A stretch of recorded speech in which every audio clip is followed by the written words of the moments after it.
Pour des personnes qui lavent la grande ablution avec le seau, avant de mettre ta main dans le seau, avant toute chose, tu es dans les toilettes, alors tu vas tout simplement renverser de l'eau une fois sur ta main, tu laves ta main, deux fois, tu laves ta main, trois fois, tu laves ta main, donc trois fois avant de mettre ta main dans le seau.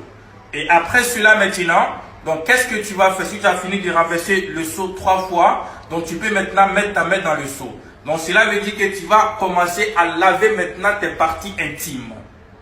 Tu vas bien nettoyer tes parties intimes, que ce soit avec savon, que ce soit pour des femmes avec les toilettes, les savons de toilette et pommades de toilette, il n'y a pas de problème. Donc tu vas bien nettoyer tes parties intimes. Après avoir fini de nettoyer tes parties intimes en ce moment, donc là tu vas prendre l'ablution une fois. Soit si tu veux, tu peux le faire trois fois, il n'y a pas de problème. Ce n'est pas une obligation de faire une fois. Donc après avoir fini de faire l'ablution une fois, donc là tu te divises en deux parties. Donc tu te divises en deux parties. Donc tu laves le côté droit. Tu laves côté droite, tu vas laver côté droite correctement. Donc pour descendre jusqu'à ton pied, jusqu'à ce que ça soit propre. Le côté droit. Quand tu te divises en deux, tu laves côté droit très bien jusqu'à ce que ça soit propre. Et après maintenant, tu vas laver côté gauche. Parce que tu t'es divisé en deux. Donc tu as fini de laver côté droit. Donc là, tu vas laver maintenant côté gauche. Tu vas verser de l'eau maintenant sur toi, sur ton côté gauche, jusqu'à ton pied pour que ça soit aussi propre en ce moment. Donc ça, c'est la grande ablution. Ce que vous devez retenir en faisant cela, c'est que je dois frotter tout mon corps. Je dois frotter tout mon corps. Donc, si je me divise en deux, je prends de l'eau, je verse. Il y a beaucoup de personnes qui se demandent combien de fois je dois laver mon côté droit et mon côté gauche. Il n'y a pas de nombre de fois.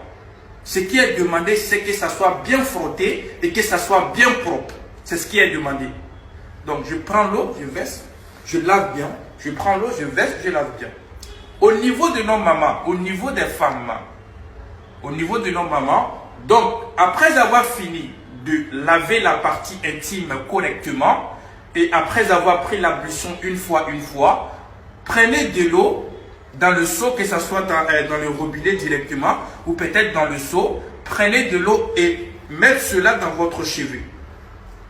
Essayez de laver très bien. Le but n'est pas de laver les cheveux. Le but est que l'eau rentre pour toucher la peau de la tête. C'est ça le but. Quand on dit aux femmes de bien laver les cheveux dans la grande ablution, le but n'est pas forcément les cheveux. Le but c'est de toucher la peau à l'intérieur de des cheveux. Et en même temps, tu essaies de nettoyer tes cheveux aussi pour des femmes aussi, pour nos mamans. Ça c'est au niveau pour nos mamans. Donc ça c'est au niveau du robinet, tu peux te diviser aussi en deux, il n'y a pas de problème, côté droit, côté gauche. Troisième manière de faire la grande ablution, c'est très simple, c'est de se diviser en deux aussi, mais ce n'est pas comme cela. C'est comme ça. Je me divise en deux, mais comme ça. Donc je fais exactement comme j'ai mentionné. Quand je rentre, je fais après mon intention. Ne prenez pas l'intention dans la douche. Ne prenez pas l'intention de faire la grande ablution dans la douche elle-même.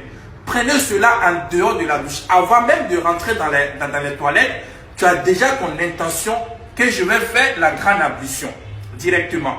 Donc maintenant, quand tu serais là, si tu n'as pas pu faire la première, la deuxième, donc troisième manière de faire la grande ablution, c'est très simple.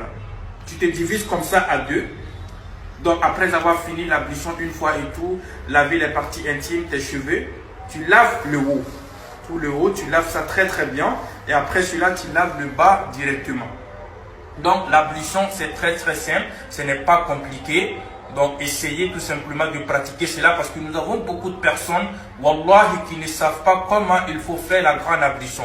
C'est pour cette raison que nous avons effectué cette vidéo. Et je compte sur vous pour le partage de cette vidéo car ça va aider beaucoup de personnes. Ça va aider beaucoup de vos amis à comprendre et à savoir comment il faut faire la grande ablution. Parce qu'un musulman qui est étant à une impurité, qui n'est pas dans la purification, Dieu n'accepte pas tes prières. Tes prières ne sont pas acceptées. Nous avons beaucoup de personnes qui nous envoient des messages. Mon mari ne fait pas la grande ablution. Ma femme ne fait pas la grande ablution. Elle ne se lave pas. Mais comment Allah va accepter tes prières si tu ne connais pas la grande ablution? Alors il faut pratiquer cela correctement et vous-même vous allez constater que c'est très simple. Donc que Dieu nous protège, Inch'Allah.